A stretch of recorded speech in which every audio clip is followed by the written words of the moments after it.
Assalamualaikum warahmatullahi wabarakatuh. Kami dari kelompok 4, kelas basis data RA, akan menyampaikan presentasi dengan judul Perancangan Sistem Akademik Sederhana atau SIAKAT. Sebelumnya, perkenalkan anggota kelompok kami.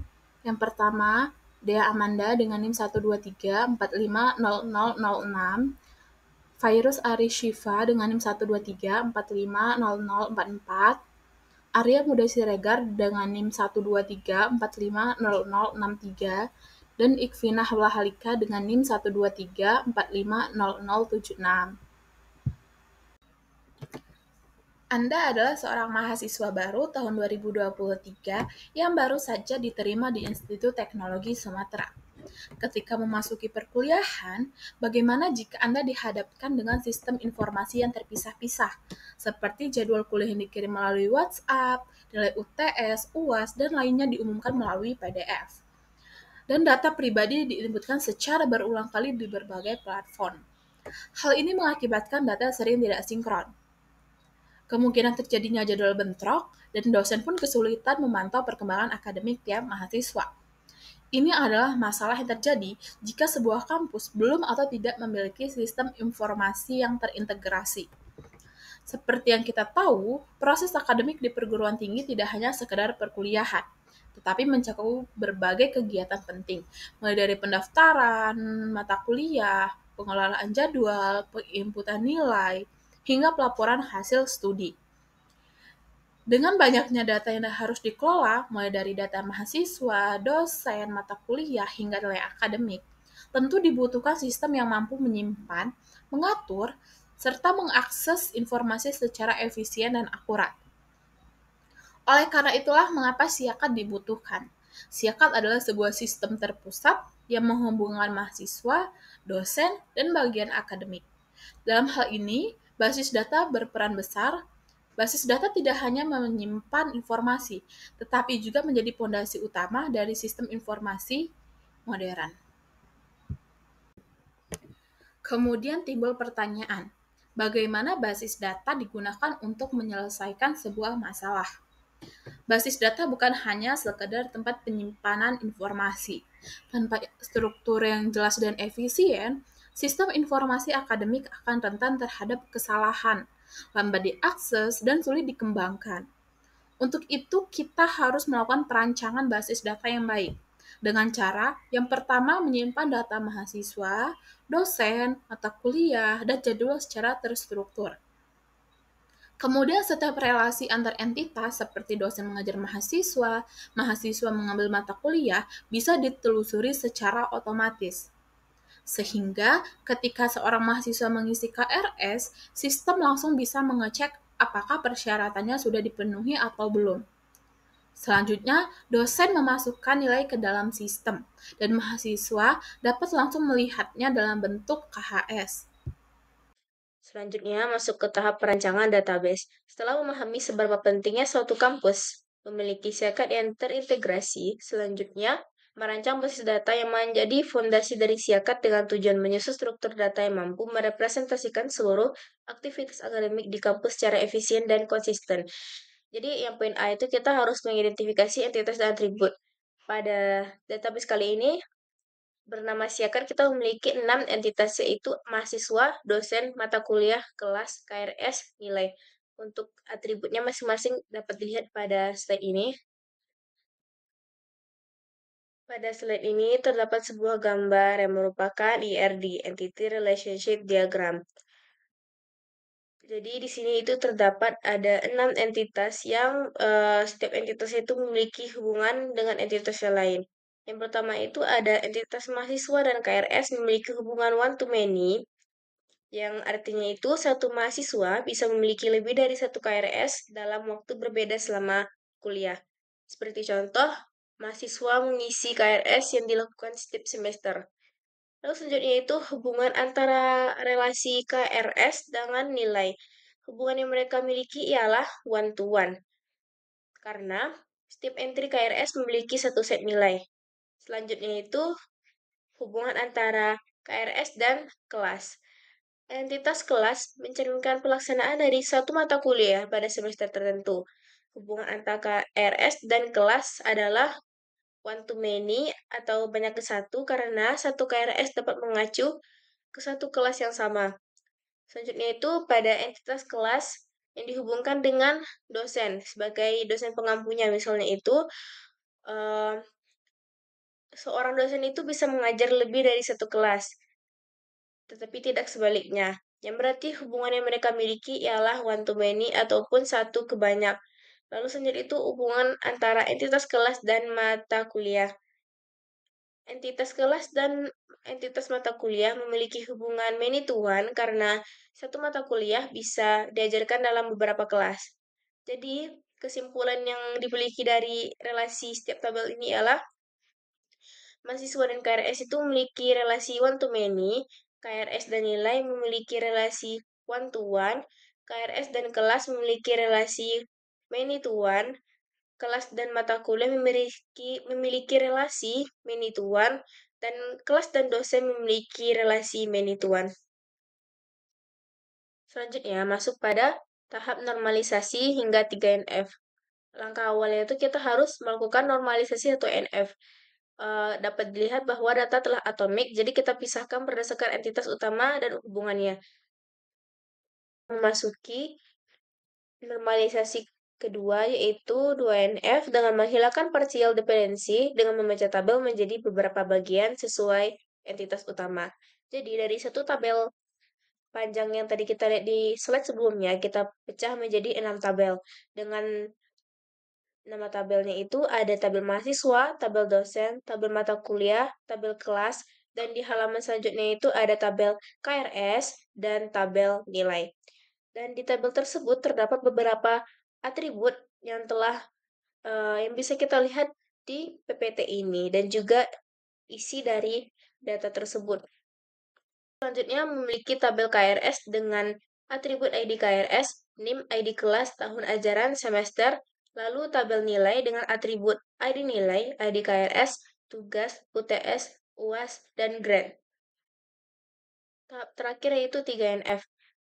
Untuk melakukan 3NF itu, kita harus mengecek apakah ada transitive dependency, misalnya nama dosen tergantung pada ID dosen, bukan pada kode mata kuliah. Karena semua atribut non-primer hanya bergantung pada primary key dan tidak pada atribut non-primer lainnya, maka tabel sudah 3NF. Bagian D, buat tabel akhir lengkap dengan tipe data. Jadi kita itu telah memiliki 6 tabel, yaitu mahasiswa, dosen mata kuliah, nilai, KRS, dan kelas. Jadi dari beberapa tabel ini telah ada atributnya dan juga primary key-nya itu sudah ada dan foreign key juga ada. Lalu tipe datanya itu bisa kita lihat di PPT ini seperti pada tabel mahasiswa memiliki atribut NIM sebagai primary key dan memiliki tipe datanya itu integer. Dan untuk selanjutnya bisa dilihat pada slide ini. Nah, pada tabel ini ada kelas, KRS, nilai. Ini lanjutan dari slide sebelumnya. Pada tabel kelas terdapat atribut ID kelas sebagai primary key dan tipe datanya itu varchar dengan constraint 20. Oke, berdasarkan studi kasus yang kita miliki sebelumnya dan kita sudah melakukan perancangan database yaitu berupa normalisasi 1NF, lah kemudian ada 2NF dan 3NF. Selanjutnya kita akan melakukan implementasi SQL.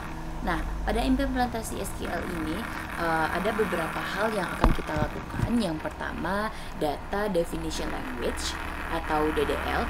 Yang kedua, data manipulation language 1 atau DML1 plus join.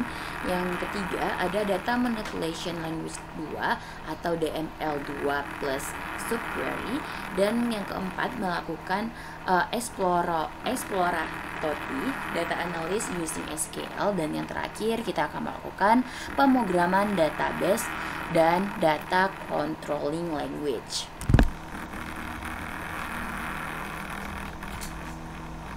Nah, sebelumnya kita sudah melakukan membuat database di XAMPP dan semua data-datanya udah kita pindahkan di docs ini. Jadi berdasarkan studi kasus kita memiliki 6 entitas yang mana terdiri dari mahasiswa, dosen, mata kuliah, kelas, KRS, dan nilai. Nah, langkah pertama yang dapat kita lakukan adalah membuat tabel setiap entitas yang kita miliki. Yang pertama, membuat tabel dari mahasiswa. Yang mana di sini mahasiswa memiliki 3 atribut, yaitu ada NIM, nama mahasiswa, dan prodi. NIM itu memiliki tipe data integer dan bersifat sebagai primary key. Sedangkan nama mahasiswa dan prodi itu memiliki tipe data varchar. Yang kedua, kita membuat tabel dosen. Nah, dosen sendiri memiliki 2 atribut, yaitu ID dosen dan nama dosen. Kedua atribut ini memiliki tipe data varchar dan ID dosen bersifat sebagai primary key. Selanjutnya membuat tabel yang ketiga, yaitu tabel mata kuliah. Tabel mata kuliah sendiri memiliki 3 atribut. Yang pertama, kode mata kuliah, nama mata kuliah, dan SKS. Primary key pada tabel ini adalah kode mata kuliah yang bertipe data varchar, dan nama mata kuliah memiliki tipe data varchar, dan SKS memiliki tipe data integer. Selanjutnya membuat tabel kelas. Kelas sendiri memiliki atribut ID kelas, kode mata kuliah, ID dosen, hari, dan ruangan, yang mana ID kelas ini adalah sebagai primary key-nya dengan tipe varchar. Atribut pada tabel ini adalah varchar, dan kode mata kuliah merupakan foreign key-nya dari tabel mata kuliah, dan ID dosen sebagai foreign key dari tabel dosen. Selanjutnya, tabel KRS. Tabel KRS ini memiliki atribut ID KRS, NIM, ID kelas, tahun ajaran, dan semester, yang mana primary key dari tabel KRS ini adalah ID KRS dengan tipe data varchar, NIM tipe datanya integer, dan yang lainnya adalah varchar. NIM adalah foreign key dari tabel mahasiswa. Kemudian ID kelas juga merupakan foreign key dari tabel kelas. Dan yang terakhir, membuat tabel nilai. Tabel nilai ini memiliki atribut ID KRS, tugas, UTS, UAS, dan grade. Nah, ID KRS ini adalah sebagai primary key-nya dengan tipe varchar. Kemudian tugas, UTS, dan UAS memiliki tipe data desimal, dan grade tipe datanya adalah char. Di sini dapat kita lihat bahwa ID KRS merupakan foreign key dari tabel KRS. Nah, setelah melakukan dan membuat semua tabel dari 6 entitas yang kita miliki, selanjutnya kita akan memasukkan data dari setiap tabel, yang mana pada tabel mahasiswa kita insert datanya. Yang pertama ada namanya Andi. Tadi di sini kita jelaskan bahwa tabel mahasiswa ini ada NIM-nya, lalu nama mahasiswa, dan prodinya. Oke, di insert ini merupakan 2201 merupakan NIM dari tabel mahasiswa yang dimiliki oleh Andi, dan TI merupakan program studinya. Kemudian 22002 merupakan NIM dari mahasiswa yang bernama Rina dari program studi SI. Selanjutnya dari dosen, tadi tabel dosen juga dijelaskan ada ID dosen dan nama dosen. Di sini kita masukkan datanya, yaitu ID dosennya itu yang pertama D001 atas nama Budi, dan D02 atas nama dosen Sari. Selanjutnya memasukkan data untuk mata kuliah. Yang pertama, data yang kita masukkan untuk mata kuliah ada kode mata kuliah, nama mata kuliah, dan SKS. Kode mata kuliah IF101 adalah kode mata kuliah, algoritma adalah mata kuliah, dan 3 adalah SKS-nya. Selanjutnya untuk tabel kelas, di sini juga udah jelaskan bahwa di sini untuk tabel kelas di sini kita menginput 2 data. Yang pertama untuk ID kelasnya ada KLS01 dan KLS02 itu sebagai ID kelas. Kemudian kode mata kuliahnya ada IF101 dan IF102. ID dosen D01 dan D02, kemudian ada hari Senin dan Selasa, dan ruangannya ada R01 dan R02. Kemudian untuk tabel KRS kita masukkan datanya. Untuk ID KRS yang pertama ada KRS01 dan KRS02. NIM mahasiswa ada 2201 dan 2202. ID kelas KLS01 dan KLS01. Kemudian tahun ajarannya 2023-2024 dan semesternya adalah semester ganjil. Dan yang terakhir adalah memasukkan data dari tabel nilai. Yang mana di sini di tabel nilai ini kita akan memasukkan ID KRS, tugas, UTS, UAS, dan grade-nya. Nah, jadi ini adalah nilai UTS, nilai UAS, nilai tugas, dan ini adalah grade-nya. Nah, setelah membuat tabel dari setiap entitas yang ada dan melakukan DDL, selanjutnya kita akan melakukan DML1 plus join atau data manipulation language. Ini saya akan menjelaskan tentang DML1 ditambah join. Yaitu tujuannya yaitu mengambil data lengkap mahasiswa, matkul yang diambil, dosen pengajar, dan nilai grade-nya. Dimulai dari tabel mahasiswa M sebagai basis data mahasiswa, lalu join ke tabel KRS K supaya tahu mahasiswa mengambil kelas apa. Lanjut join ke kelas KL untuk dapetin info kelas spesifik seperti kode matkul dan dosen. Lalu join ke mata kuliah MK biar kita tahu nama mata kuliahnya. Join ke dosen untuk nama dosen pengajar. Terakhir join ke nilai buat dapat nilai dan grade mahasiswa itu. Intinya kita ngegabungin data yang tersebar di tabel-tabel berbeda supaya dapat data lengkap dan gampang dianalisis. Hasil tabelnya yaitu ada NIM, nama mahasiswa, nama mata kuliah, nama dosen, dan nilainya seperti yang tertampil di sini. Lalu yang kedua ada DML2 plus subquery, yaitu tujuannya itu menghapus mahasiswa yang nggak pernah ngambil KRS alias nggak pernah aktif kuliah. Yaitu bagian utamanya ada di delete, yaitu where name not in. Di sini ditulisnya select distinct name from KRS. Select distinct from KRS itu nyari semua name mahasiswa yang ada di KRS atau yang aktif. Lalu setelahnya ada exploratory data analysis SQL, yaitu tujuannya yaitu menghitung rata-rata nilai tugas, UTS, dan UAS setiap mata kuliah. Join yang dipakai yaitu join nilai, KRS, kelas, mata kuliah buat ngeling nilai ke mata kuliahnya. Yaitu fungsi average yaitu menghitung rata-rata nilai di setiap kategori seperti kategori UTS, tugas, dan UAS. Lalu ada group by yaitu memastikan hasil dirangkum per nama mata kuliah.